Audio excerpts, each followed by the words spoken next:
This is MindShift psychology. We don't fix your life, we rewire your mind. Understand your mind, or it will control you. Welcome to MindShift psychology, where awareness becomes power. What if your strongest attraction is actually your oldest wound? What if the reason you feel deeply attracted to someone is the same reason they might eventually hurt you? Sounds dramatic, I know, but stay with me. Have you ever noticed how the people who feel the most intense, the most magnetic, the ones who make your heart race without even trying, are rarely the ones who make you feel calm? It's strange. We say we want peace, we say we want stability, we say we're tired of toxic patterns. And yet, we feel bored by the healthy ones. Come on, dude, you felt that. Imagine this. You meet someone who texts you back instantly. They're consistent, predictable, kind, and part of you whispers, "Why doesn't this feel exciting?" Now imagine the opposite. Someone mysterious, hot and cold, sometimes warm, sometimes distant. You check your phone more often. Your chest tightens when they don't reply. When they do, it feels like winning the lottery. Man, that's crazy, right? Why does unpredictability feel like chemistry? Why does emotional tension feel like passion? This is where the dark psychology of attraction begins. Not in manipulation, not in pickup lines, but inside your nervous system. Because attraction isn't just about who someone is, it's about what they activate in you. And sometimes, what they activate is your survival system. The internal struggle. Let's slow this down. Imagine you're sitting across from someone you really like. They're leaning back slightly, not giving too much away, smiling, but not fully. Your brain starts filling in the blanks. Do they like me? Did I say something wrong? Why are they pulling away? That uncertainty creates tension, and tension creates focus. Your brain begins prioritizing them. You replay conversations, you analyze tone, you become hyper-aware. Not because you're weak, but because your biology is doing exactly what it was designed to do. Here's the uncomfortable truth. The same brain that helped your ancestors survive predators is now scanning for emotional threats in dating. You know what I mean? Rejection once meant exclusion from the tribe. Exclusion meant danger. Danger meant death. So today, a delayed text message can trigger your stress response. Your HPA axis, which is basically your body's alarm system, activates. Cortisol rises, heart rate increases, you feel alert. And here's the twist. Your body doesn't clearly distinguish between fear and excitement. They feel similar: fast heartbeat, sweaty palms, heightened focus. So when someone makes you anxious, your brain can mislabel it as attraction. Just imagine this for a second. What if that spark you're addicted to is actually your nervous system trying to resolve uncertainty? I've often wondered why stability feels boring to so many people, why calm feels flat, why drama feels alive. And the answer lies in something called intermittent reinforcement. It's the same psychological principle that makes gambling addictive. When rewards are unpredictable, your brain releases more dopamine. Not when you receive the reward, but when you anticipate it. Let that sink in. It's not the kiss. It's the almost kiss. It's not the I love you. It's the maybe. That anticipation wires your brain through something called neuroplasticity. Neuroplasticity is your brain's ability to reshape itself based on repeated experiences. Think of it like carving a path through grass. The more you walk the same emotional path, the easier it becomes to return to it. So if you repeatedly associate love with anxiety, your brain links the two. Love, tension. Love, your unpredictability. Love, your emotional chase. And when someone shows up stable and secure, your brain doesn't recognize it as intense. It recognizes it as unfamiliar. And unfamiliar can feel wrong.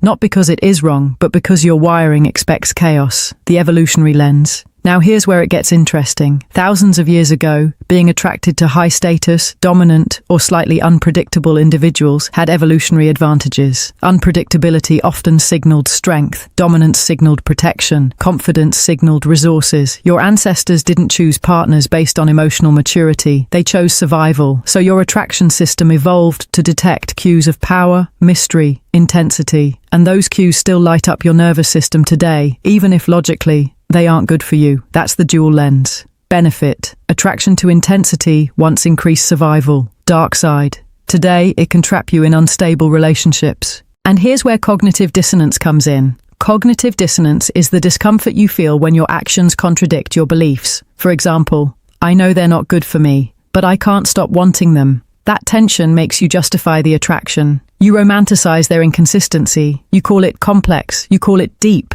when sometimes it's just emotional unpredictability. Here's the part no one tells you. You were never too emotional. You were never attracted to the wrong people. You were never defective. You were conditioned. Let me say that again. You were conditioned. Your nervous system learned a pattern, and it learned it well. If love in your past felt unpredictable, if attention had to be earned, if affection came in waves instead of certainty, then your brain adapted, because that's what brains do.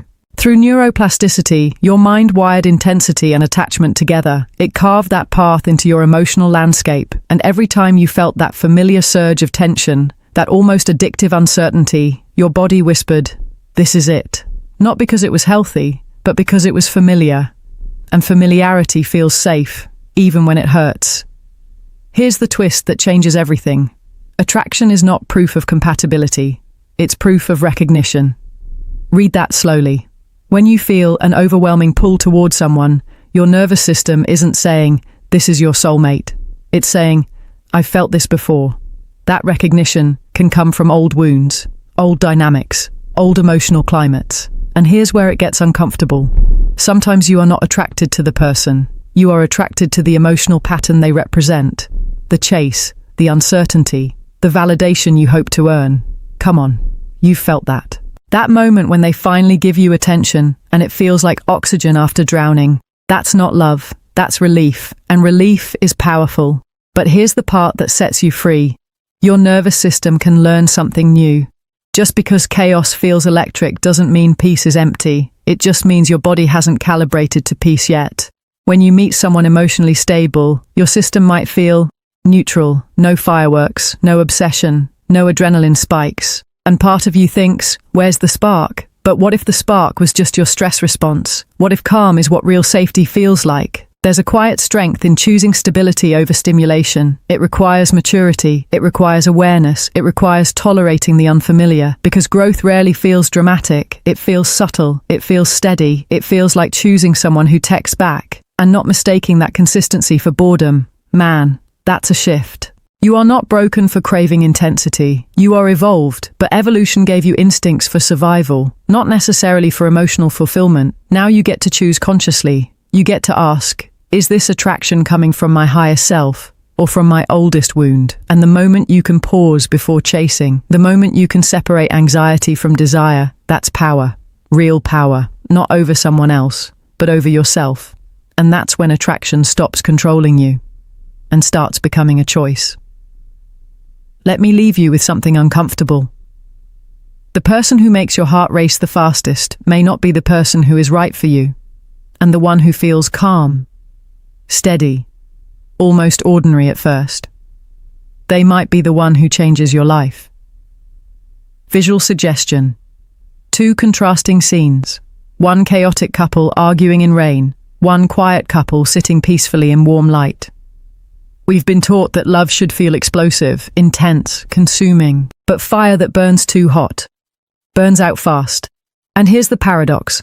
The love that feels less dramatic in the beginning often grows deeper over time, while the love that feels overwhelming in the beginning often demands constant emotional fuel to survive. You know what I mean? It's addictive. The late-night overthinking, the emotional highs and lows, the craving for reassurance. It feels alive, but aliveness is not the same as alignment. Just because something activates your nervous system doesn't mean it nourishes your soul. Attraction is powerful, but it is not always wise. And here's the final truth. You don't attract what you want, you attract what feels familiar. So the real question isn't, why am I drawn to them? The deeper question is, what part of me feels at home in this dynamic? Sit with that, because sometimes the chemistry you're chasing is just your past asking to repeat itself. And sometimes the calm you're avoiding is your future asking for a chance. Man, that's heavy, but it's freeing too. Because once you see it, you can't unsee it. You begin to notice when your chest tightens, when your mind starts obsessing, when anxiety disguises itself as passion, and instead of calling it fate, you call it what it is, a pattern. And patterns can be changed. The dark psychology of attraction isn't about blaming yourself. It's about waking up.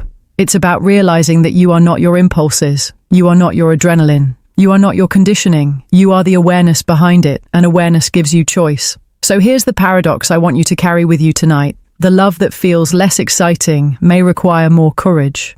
Because choosing peace over chaos means letting go of the version of you that believed intensity was love. And that is a quiet kind of bravery. If this resonated with you, share your thoughts below. What kind of attraction has shaped your story? Let's create a space where we don't shame our patterns, we understand them. Because when you understand your psychology, you stop chasing sparks, and you start building something that lasts.